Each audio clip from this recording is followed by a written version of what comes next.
Hello everyone, good morning and welcome back to my channel Tiyas blog. আজকের দিনটা খুবই special, বিশেষ করে আমার ভাইয়ের জন্য আজকের দিনটা খুবই স্পেশাল দিন। তো তাই জন্যই আজকের ব্লগটা তোমাদের সাথে শেয়ার করব। এখন সকাল সকাল উঠে পড়েছি আর বাড়ির যা কাজ থাকে সেটা করে নিয়েছি। এদিকে মা রান্না কমপ্লিট বলতে গেলে প্রায়, আর ভাই স্নান হয়ে গেছে আর পুজো দিচ্ছে। আর কি জন্য স্পেশাল সেটা আমি বলবো না, তোমরা পুরো ব্লগটা দেখতে থাকো, তাহলেই বুঝতে পারবে। আমি স্নান করে সোজা চলে এসেছি আর স্নান ফান করে আমি রেডি হয়ে গেছি। এই যে সবাই রেডি হয়ে গেছে, মাও রেডি হয়ে গেছে, ভাইও রেডি, আর বেরোবো জাস্ট। আর চলে এসছে বিশাল জোরে বৃষ্টি। বেশ অনেকক্ষণ ধরেই বৃষ্টিটা হচ্ছিল, তো আমরা একটু অপেক্ষা করছিলাম। আর এদিকে রনিও চলে এসেছিল, আর বসে বসে এরা কি করবে তাই গেম খেলতে আরম্ভ করে দিয়েছে। আর সকালে তো চাটাও খাওয়া হয়নি, তাই একটু চাও করে নিলাম। সবাই একটু চা খেতে বসে পড়লাম। তাড়াতাড়ি করে কাজবাজ মিটিয়ে মা তাড়াতাড়ি রান্না করে একদম রেডি হয়ে গেছিলাম, ভেবেছিলাম সকাল সকালই বেরোবো। আর এখানে ভাই ওর জমানো পুঁজি নিয়ে বসেছে গুনতে। তো সব কিছু কমপ্লিট করে বৃষ্টিটা যেই থেমেছে আমরা রেডি হয়ে বেরিয়ে পড়লাম। আর আমাদের সাথে রনি, কুশল আর রূপমও ছিল, ভাইয়ের বন্ধুরা ছিল। তো সবাই মিলে বেরিয়ে পড়েছে, একটা সুন্দর ওয়েদারও ছিল। আমি কিন্তু এখনো বলছি না যে আমরা কোথায় যাচ্ছি আর কি জন্য যাচ্ছি। আস্তে আস্তে তোমরা পুরো ব্লগটা দেখো, ঠিকই বুঝতে পারবে। যেতে যেতে আবারও বৃষ্টিটা এলো, তাই আমরা শেডের তলায় একটা দাঁড়িয়ে পড়লাম। তবে খুব জোরে বৃষ্টিটা হচ্ছিল না, কিন্তু এই বৃষ্টিতে অনেকক্ষণ থাকলে কিন্তু পুরোই ভিজে যেতাম। তারপর বৃষ্টিটা থামলো, আবার বেরিয়ে পড়লাম। আর এই গ্রামের ভিতর দিয়ে যে রাস্তাটা যাচ্ছিল এত সুন্দর লাগছিল দেখতে, আর এত সুন্দর ফিল হচ্ছিল যে কি বলবো। আসলে ওয়েদারটা সুন্দর ছিল বলে আরোই সুন্দর লাগছিল। তো ফাইনালি আমরা আমাদের গন্তব্যস্থানে পৌঁছে গেলাম। আমরা চলে এসেছি বাইকের শোরুমে। এবার আশা করছি তোমরা বুঝতেই পারছো ভাই বাইক নিচ্ছে, তো তার জন্যই শোরুমে আসা আর এত কিছু। পুজো তো সামনেই আর কাজের চাপও আছে, তাই ভাইয়ের ছুটি আর নেই। তবে আজকের দিনে একদিনই ছুটি করলো আর ডাইরেক্ট শোরুমে চলে এসেছে। তার আগে কিন্তু ভাই ফোনেতে কথা বলে নিয়েছিল সমস্ত কিছু, যা যা জানবার যা কিছু। তো আমরা ওদের বাইকের কালেকশন দেখছিলাম, আর এটা ওদের গোডাউনে এসেছিলাম। তো যা যা বাইক ছিল সমস্ত কিছুই ঘুরে ফিরে দেখছিলাম, কালার দেখছিলাম। তবে ভাই আগে থেকেই ঠিক করেই রেখেছিল যে ও কি বাইক নেবে, আর সেটা ফোন করে জেনেও নিয়েছিল যে অ্যাভেলেবেল আছে কি না। তাও ওনারা বললেন যে একবার বাইকের কালেকশন একটু দেখে নিতে, একটু কালার অন্য অন্য আছে সেগুলোও দেখে নিতে। তো সেগুলো একটু ঘুরে দেখেই নিলাম। তারপর পেপার ওয়ার্কস যা ছিল সেইগুলো সমস্ত কিছু করে নেওয়া হলো। আর বাইকটা যখন আমরা নিই তখন কিন্তু একটা সমস্যা হয়েছে, একটু পরেই তোমরা জানতে পারবে। তারপর কাউন্টারে গিয়ে পেমেন্টের ব্যাপারটা ক্লিয়ার করা হলো।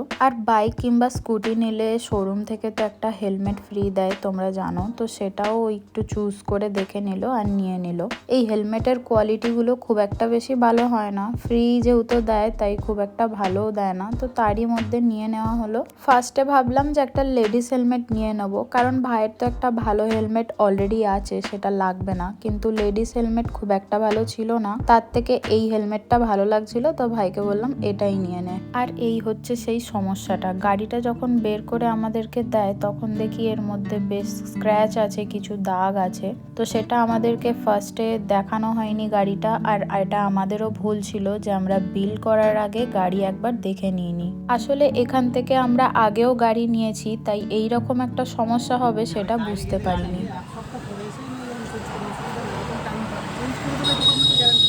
হবে না, সে আপনি গ্যারান্টি দিচ্ছেন, বুঝতে এখনই চেঞ্জটা করে দিন না। তাহলে আপনি দেখাননি কেন আগে বলুন। তো ওনারা বলছিল যে অন্য গাড়ির পার্টস থেকে এটাকে খুলে চেঞ্জ করে দেবে, কিন্তু গাড়ি ওদের এক্সট্রা অ্যাভেলেবেল ছিল না, তাই এখন সেটা হবে না। যে দাগগুলো ছিল সেটাকে ওরা একটু পালিশ করে নিয়ে আসে, তো মোটামুটি ঠিক হয়ে গেছিল। আর বলল যে আমি বিলে লিখে দিচ্ছি, ফার্স্ট সার্ভিসে আপনি যখন আসবেন তখন এই পার্টসটা চেঞ্জ করে দেওয়া হবে। তো আর কিছু করার ছিল না, তো আমরা সেটাতে এগ্রি হয়ে যাই। তারপরে যা কিছু বোঝানোর ভাইকে বুঝিয়ে দিল, গাড়ির যা ফিচার্স আছে যা কিছু। তো সব কিছু কমপ্লিট হয়ে গেছিল। তারপর আমরা ওখান থেকে রওনা দিলাম, আর অনেকটা টাইমই লেগে গেছিল। স্বাভাবিক একটা জিনিস নিতে গেলে টাইম তো লাগবেই। প্রায় 3টে বেজে গেছিল ওখান থেকে বেরোতে, আর খিদেও পেয়ে গেছিল। সকালে শুধু চা আর একটা বিস্কিট খেয়ে গেছিলাম। তো গাড়িটা স্টার্ট দিল, আর নতুন গাড়ির পেছনে আমিই বসলাম। আর বেরিয়ে পড়লাম সবাই মিলে। রূপম আর মা স্কুটিতে ছিল, আর রনি আর কুশল একটা বাইকে ছিল, আর আমি আর ভাই। কুশলও গেছিলো, আসলে ওরও বাইক নেওয়ার ছিল তাই, কিন্তু ওরটা হলো না কারণ ওর বাইকটা রেডি হয়নি। ভাই তো প্রথম থেকেই স্কুটি চালিয়ে এসছে আর আমি স্কুটিতেই বসে এসেছি, তাই আমার একটু অসুবিধা হচ্ছিল আর তার থেকে বেশি ভয়ও করছিল। কিন্তু ওর বন্ধুদের বাইক চালায় তাই ও যথেষ্ট ভালো বাইক চালিয়ে এসেছে। তো তারপরে পৌঁছে যাই 4টের সময় বাড়ি। তো এসেই দুপুরে লাঞ্চ করলাম, তারপরে 5টা বেজে গেল আর 5টা থেকে 7টা পড়ালাম। পড়ানোর পরে সন্ধেবেলা আবারও বেরিয়ে পড়লাম। আমি, রনি, ওদিকে রূপম আর ভাই ফার্স্টেই তো চলে গেলাম পেট্রোল পাম্পে ফুল ট্যাঙ্ক করার জন্য। নতুন বাইক বলে কথা, ফুল ট্যাঙ্ক তো করতেই হবে। তো আমরা এখানে গাড়িতে তেল ভরে নিয়ে তারপরে চলে গেছিলাম পুজো দিতে। নতুন গাড়িটার পুজো করানো তো খুবই দরকার, তার জন্য মেনলি আরও বেরোলাম, না হলে হয়তো আজকে আর বেরোতাম না, কারণ সারাদিন ওখানে থেকে একদমই টায়ার্ড হয়ে গেছিলাম। তো আমরা চলে গেছিলাম শ্মশানকালীতে পুজো দিতে। তো গিয়ে দেখলাম অনেকটাই ফাঁকা, এমনকি পুরোহিত মশাইও ছিল না, কারণ দিনটা ছিল শুক্রবার আর এখানে শনি মঙ্গলবারে ভিড় হয়। আর এই যে সামনে ফাঁকা জায়গাটা দেখছো, এখানে কিন্তু ধূপ বাতি অনেক কিছু বিক্রিও করে, কিন্তু এখানটা একদমই ফাঁকা ছিল। তো তারপরে ওরা মন্দিরের ভেতরে ঢুকে জিজ্ঞাসা করে যে পুজো হবে কিনা, কারণ যেহেতু পুরোহিত মশাই ছিলেন না, তো ওনারা বলেন যে পুরোহিত মশাই এখন থাকে না, এরকম যেহেতু ফাঁকা থাকে ওনাকে ফোন করে ডাকতে হয়। তো ওনাকে ফোন করে ডাকলো, ততক্ষণে ভাই গিয়ে মিষ্টি আর মালা নিয়ে এলো। আর আমাদের জানাও ছিল না যে এইরকম বেবারে এতটাই ফাঁকা ফাঁকা থাকে, তাই ফুলের দোকানও তেমন খোলা ছিল না, যদিও বা একটা খোলা ছিল, খুব একটা ভালো মালাও পাওয়া যায়নি। তো তারপর সমস্ত কিছু নিয়ে আমরা মন্দিরে ঢুকে যাই, আর ততক্ষণে পুরোহিত মশাইও চলে আসেন আর পুজো আরম্ভ হয়ে যায়।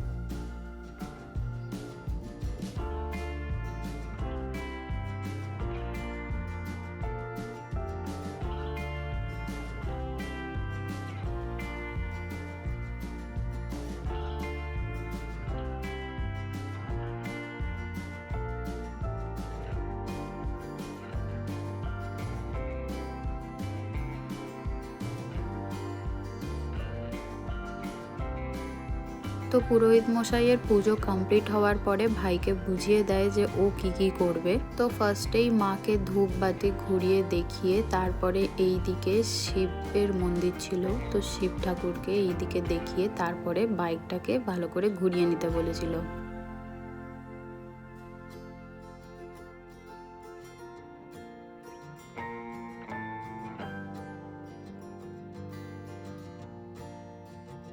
তো বাইকটার খুব সুন্দর করে পুজো করে নিয়ে তারপর আমরা চলে গেছিলাম গঙ্গার ঘাটে।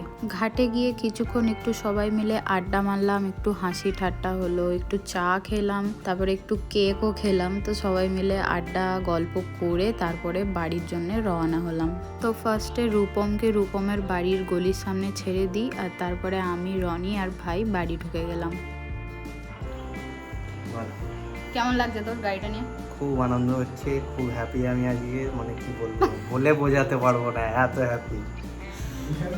তো সবাই বাড়ি চলে এসেছি, গাড়ির পুজো কমপ্লিট, গাড়ি নিয়ে আসা কমপ্লিট, সব কিছু কমপ্লিট। আর এখন বাজে কটা বাজে? 10টা বাজে। তো চলো ব্লগটা এখানেই এন্ড করছি। যদি কিছু ভালো লাগে তাহলে অবশ্যই লাইক, শেয়ার এবং সাবস্ক্রাইব করে দিও। টাটা।